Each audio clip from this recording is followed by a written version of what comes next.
Muling itinaas sa yellow alert ngayong araw ang Luzon at Visayas grid. Dumipensa naman ang Department of Energy kaugnay sa sunod-sunod na problema sa supply ng kuryente. Si Rod Lagusad sa sentro ng Balita Live.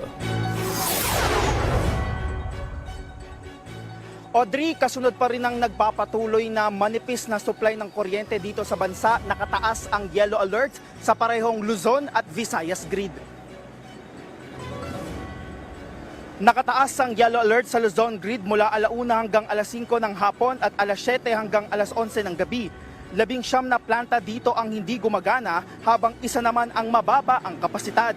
Nasa 24 naman na planta sa Visayas grid ang naka-force outage habang 12 ang tumatakbo na mas mababa ang kapasidad.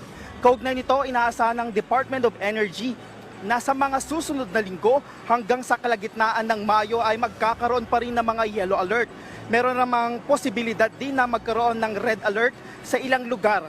Kung wala sa mga planta ang magpo-force outage ay maaring yellow alert lamang ito. Binigyan din naman ng DOE na hindi nila mapre-predict ang pag-shutdown ng mga planta. Ang kanilang pwedeng makita ay ang pagtaas ng demand base sa heat index. At mula dito, base pa lang sa heat index ay posible na ang pagkakaroon ng yellow alert. Paliwanag pa ng kagawaran kung walang ng mga planta ang mag-shutdown nang hindi inaasahan ay maaring manatili lang tayo sa yellow alert. Pero kung meron pa rin, lalo na mga malalaking planta, dito na raw niya ay magkakaroon ng posibilidad na magkaroon ng red alert.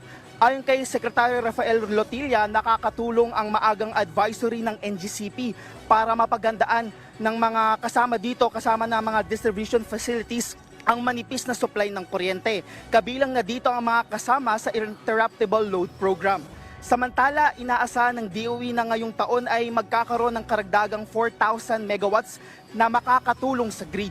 Sa kasalukuyan, higit 161.2 megawatts mula sa 2024 committed projects ang full commercial operation na, habang nasa 835 megawatts ang nasa ilalim ng test and commissioning. Pero kahit ganito, nakakapagbigay pa rin sila ng karagdagang power sa grid.